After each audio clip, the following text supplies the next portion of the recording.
নমস্কাৰ বন্ধু বান্ধৱীসকল, আজি মই আপোনালোকক পশ্চিমবংগৰ NJP ষ্টেচনৰ পৰা গুৱাহাটী ষ্টেচনলৈকে কৰোনা পেণ্ডেমিকৰ সময়ত কি নিয়মসমূহ পালন কৰিবলগীয়া হয় সেই সকলোখিনি মই আপোনালোকক অৱগত কৰাম।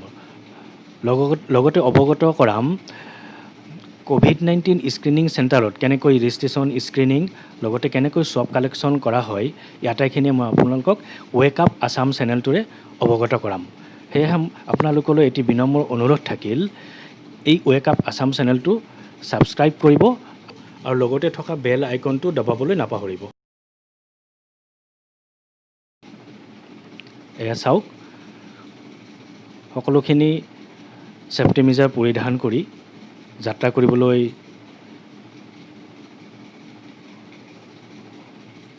কৰিবলৈ ওলাইছোঁ।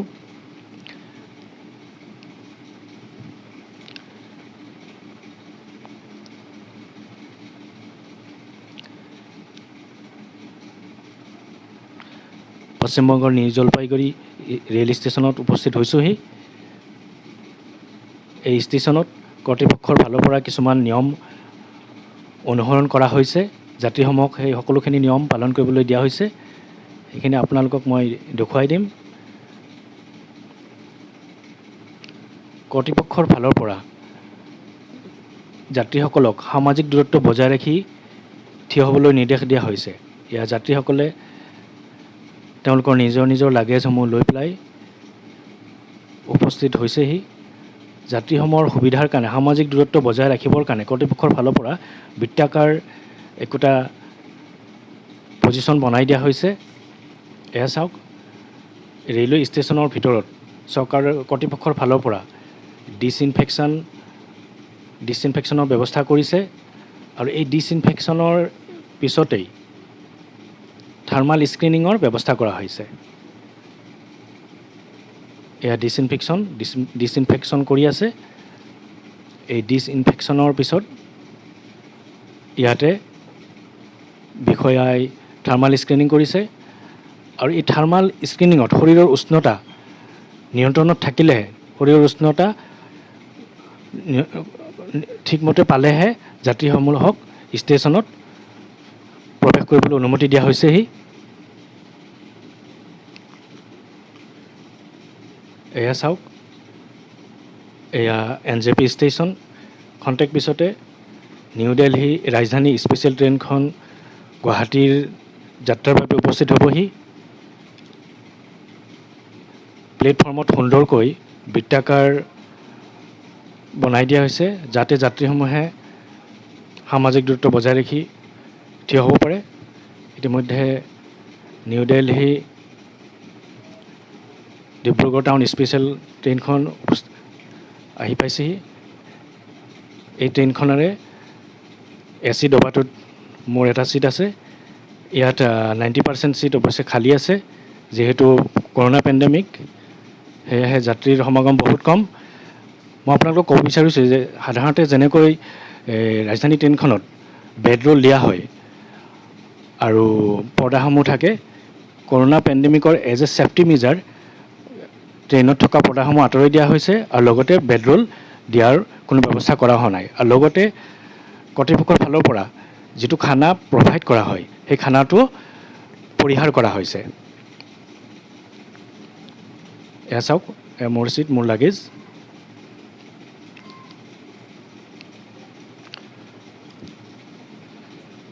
গুৱাহাটী ষ্টেচন পালোহি আৰু এই ষ্টেচনত কৰ্তৃপক্ষৰ ফালৰ পৰা কি ছেফটি মেজাৰ পালন কৰিবলৈ নিৰ্দেশ দিয়া হয় সেইসমূহ আপোনালোকক মই অৱগত কৰাই যাম।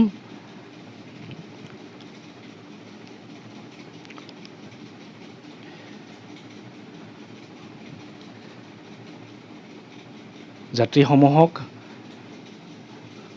সামাজিক দূৰত্ব বজাই ৰাখি থিয় হ'বলৈ নিৰ্দেশ দিয়া হৈছে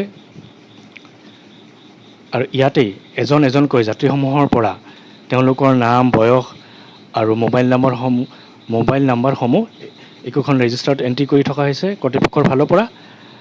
আৰু যাত্ৰীসমূহক কেইখনমান বাছেৰে লখৰা স্থিত COVID-19 স্ক্ৰিনিং চেণ্টাৰলৈ নিয়া হ'ব আৰু তাত যাত্ৰীসমূহৰ স্ক্ৰিনিং swab কালেকশ্যন আদিকে ধৰি অন্যান্য যাৱতীয় সকলোখিনি কৰ্তৃপক্ষৰ ফালৰ পৰা কৰিব।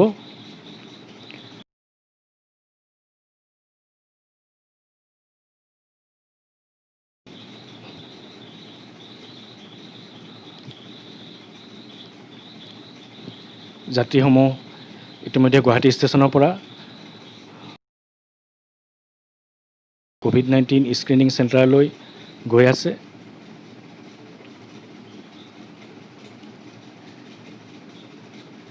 বাছখনত ইতিমধ্যে যাত্ৰীসমূহ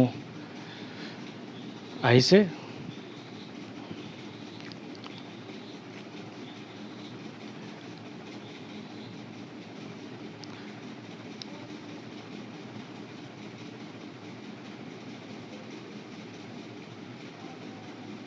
আশা কৰোঁ আপোনালোকে সম্পূৰ্ণৰূপে ভিডিঅ'টো চাব।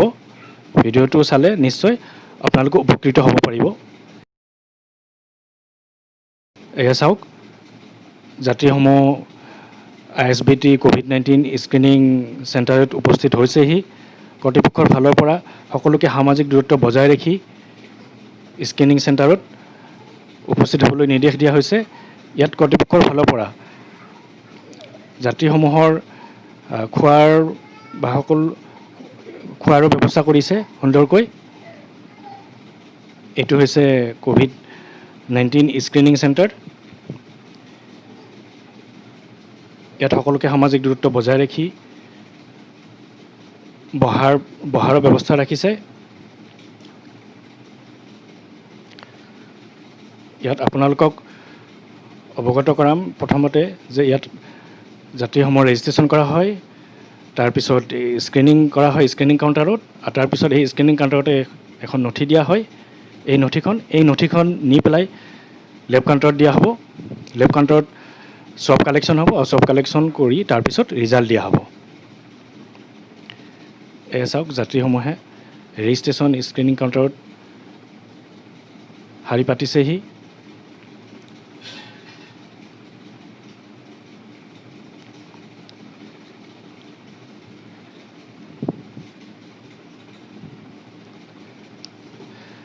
আৰু কৰ্তৃপক্ষৰ ফালৰ পৰা এখন ফ্ল' চাৰ্টৰ ব্যৱস্থা কৰিছে সকলোৰে সুবিধাৰ কাৰণে। আৰু ইয়াত স্ক্ৰিনিং এৰিয়াত এণ্ট্ৰি হ'লে তাৰপিছত ৰেপিড এণ্টিজেন টেষ্ট কৰা হয়। সেই ৰেপিড এণ্টিজেনটোত 45 মিনিটছ প্ৰয়োজন হয়।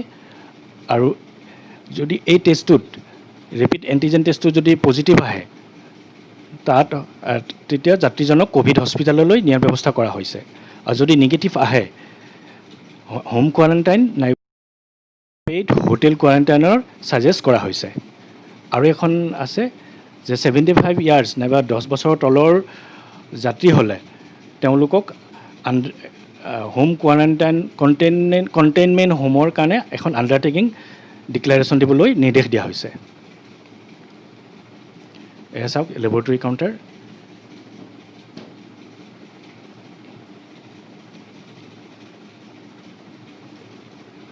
স্কেনিং কাউণ্টাৰৰ পৰা দিয়া নথিখন লেব কাউণ্টাৰত দিয়া হৈছে। লেব কাউণ্টাৰত দেখুৱাৰ লগে লগে টেকনিচিয়ানে সম্পূৰ্ণ PPE কিট পৰিধান কৰি swab কালেকশ্যন কৰিব। ভয় খাবলগীয়া একো নাই। প্ৰথমতে ভয় লাগে যদিও আচলতে একো ভয় খাবলগীয়া নাই। ইয়াত দুবাৰ swab কালেকশ্যন কৰে, এবাৰ নজৰে অৰ্থাৎ নাকেৰে আৰু এবাৰ মুখেৰে।